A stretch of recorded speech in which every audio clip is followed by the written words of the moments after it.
இன்றைக்கி என்ன கிளாஸ்க்கு பார்க்க போகிறோன்னா மிஷின் த்ரெட் வச்சு கட் பீட் ஒர்க் பண்ண போகிறோம். இது கட் பீட்னு சொல்லுவாங்க, கத்தானான்னு சொல்லுவாங்க, ரூலர்னு சொல்லுவாங்க. இதுக்கு பேர் நிறையா இருக்குது. இதில் சைஸ் டிஃப்ரென்ஸும் நிறையா இருக்குது, கலர்ஸும் நிறையா இருக்குது. கட் பீடு இல்லைன்னா ரூலரு இல்லைன்னா கத்தானா இதோட பேர்.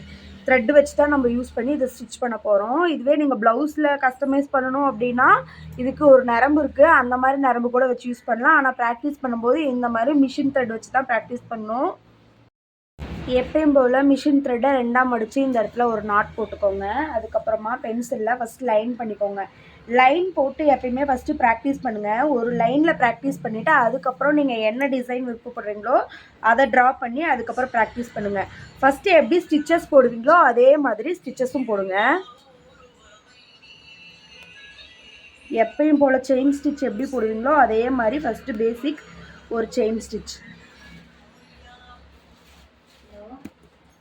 ஃபஸ்ட்டு கொஞ்சம் ப்ராக்டிஸ் ஆகிற வரைக்குமே இதை ஒவ்வொரு பீடாகவே நீங்கள் லோட் பண்ணுங்கள். இப்போ ஒவ்வொரு பீடாக தான் இதில் ஸ்டிச் பண்ணணும். இதை பொறுத்த வரைக்கும் நீங்கள் ஒவ்வொரு பீடாக போட்டு தான் ஸ்டிச் பண்ணணும். இந்த பீடை ஒவ்வொன்றா இந்த மாதிரி போட்டு செயின் ஸ்டிச் போடுற மாதிரியே எப்பயும் போல் ஸ்டிச் பண்ணுற மாதிரியே ஸ்டிச் பண்ணுங்கள். இந்த மாதிரி ஒவ்வொரு பீடாக ஸ்டிச் பண்ணுங்கள். ரெண்டாக போட்டிங்கன்னா அந்த இடத்துல வளையும், ஒரு ஷேப்பே இல்லாத மாதிரி இருக்கும். நீங்கள் ஒவ்வொரு பீடாக லோட் பண்ணி ஒவ்வொரு பீடாக லோட் பண்ணி இந்த மாதிரி ஸ்டிச் பண்ணுங்கள்.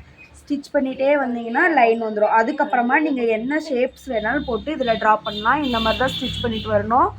எப்படி ஸ்டிச் பண்ணியிருக்கோங்கிறத நல்லா தெரியும் உங்களுக்கு வீடியோவில்.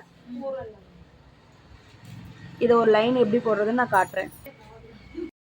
இதே மாதிரி கண்டினியூவாக நீங்கள் இந்த கட் பீடை ஸ்டிச் பண்ணுங்கள் ஃபஸ்ட்டு. அதுக்கப்புறமா நீங்கள் இது இந்த மாதிரி குட்டி ஒவ்வொரு பிட்ஸாக எடுத்து இந்த மாதிரி லோட் பண்ணி ஃபஸ்ட் லைன் போடுங்க. என்ன ஃபோட்டோஸ்லாம் நீங்கள் என்ன ட்ராயிங் வச்சு ஒர்க் அவுட் பண்ணுறதுங்கிறத நான் இதோட லாஸ்ட்டில் ஆட் பண்ணுறேன். இந்த மாதிரி ஃபுல்லாகவே இந்த இடத்துல எல்லாம் லோட் பண்ணி ஸ்டிச்சஸ் போட்டதுக்கப்புறமா கடைசியாக எண்ணாட் போட்டுருங்க. எண்ணாட் போட்டிங்க அப்படின்னா இதோட ஒர்க் அவுட் முடிஞ்சிருச்சு. இதுக்கப்புறம் நீங்கள் ஃபஸ்ட்டு நீங்கள் இந்த மாதிரி லைன் போட்டு அதில் ப்ராக்டிஸ் பண்ணிவிட்டு அதுக்கப்புறமா தான் நீங்கள் டிசைன்ஸ் போட்டு அதில் இதை எப்படி ஒர்க் அவுட் பண்ணுறது அப்படிங்கிறது தெரியும். எப்படி நீங்கள் சுகர் பீடு, 3mm பீடு அதெல்லாம் யூஸ் பண்ணுங்களோ அதே சேம் ப்ராசஸில் இதை யூஸ் பண்ணணும்.